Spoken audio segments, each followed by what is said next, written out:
முழங்கையில் தமிழரசு கட்சியிலேருந்து ஒரு புதிய ஒரு அணி வந்து வெளியில் வந்து ஒரு புதிய கூட்டணி ஒன்று உருவாக போவதாகவும் பேச்சுவார்த்தை எனக்கு அதை பற்றி உண்மையில் தெரியாது. ஆனால் இது நடக்கக்கூடியதொன்று. அதாவது ஒரு பலமான கட்சி பிரிந்து பிரிந்து பிரிந்து கொண்டு வந்து இப்போது நான் கூட அந்த கட்சியில் இருந்த ஒருவர் தான். ஆகவே இப்பொழுது இருக்கும் நிலை அது ஒரே ஒரு மனிதரால் அந்த அந்த அந்த அந்த கட்சிக்கு ஏற்பட்ட இந்த பரிதாப நிலை ஒருவரால் தான் அது உண்டாக்கப்பட்டது.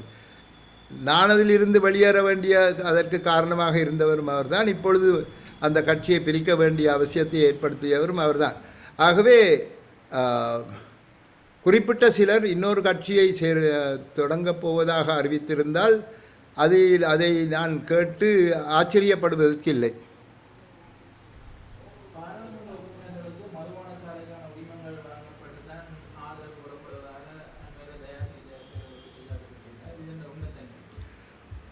அரசாங்கங்களை பொறுத்தவரையிலே இந்த உரிமைகளுக்கூடாக பலமான நிதியை பெறுகின்றார்கள். ஆகவே இதற்காகத்தான் அது என்றும் அதற்காகத்தான் இது என்றும் நாங்கள் அதுக்கு பாலம் அமைக்கிறது அது எங்களுடைய கட்டித்தனம்.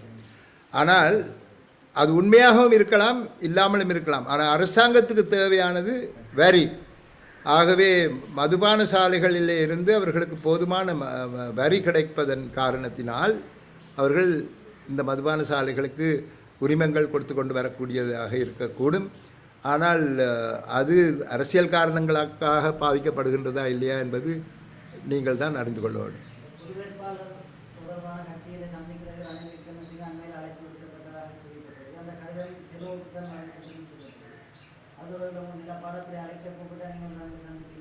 அப்படி ஒரு கடிதம் எனக்கும் வந்தது.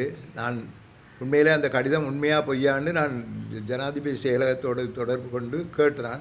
அது உண்மைதான், நீங்களும் வருகின்றீர்களான்னு கேட்டால் இல்லை நான் யாழ்ப்பாணத்துக்கு போகிறேன்னு சொல்லி போட்டு வந்துட்டேன். அவ்வாறான ஒரு கூட்டம் வைத்தாலும் நாங்கள் போவதற்கில்லை. ஏனென்றால் ஒரு கட்டமைப்பின் ஊடாக ஒரு பொது வேட்பாளரை நாங்கள் நியமித்ததன் பிற்பாடு எந்த ஒரு அரசியல் கட்சியோடு சம்பந்தப்பட்ட ஒரு வேட்பாளர் எங்களுடன் பேச வேண்டி இருந்தால் அது கட்டமைப்பினரோடு சேர்ந்து தான் அந்த அந்த சந்திப்பு நடைபெற வேண்டுமே ஒழிய தனிப்பட்ட முறையிலே நாங்கள் சென்று பேசுவது சரியல்ல. ஏனென்றால் இந்த கட்டமைப்பு அரியநேத்திரனை கொண்டு வந்து போட்டிருக்கின்றது. ஆகவே அரியநேத்திரனும் அந்த கட்டமைப்பும் நாங்கள் செல்ல வேண்டும் என்று கூறுபவர்களும் சேர்ந்து சென்று அவருடன் பேச வேண்டுமே ஒழிய தனிப்பட்ட ரீதியிலே எங்களுடைய யாராவது ஒரு அங்கத்தவர் அல்லது யாராவது ஒரு பகுதியினர் யாருடனாவது சென்று சந்திப்பது பிழை என்பது என்னுடைய கருத்து.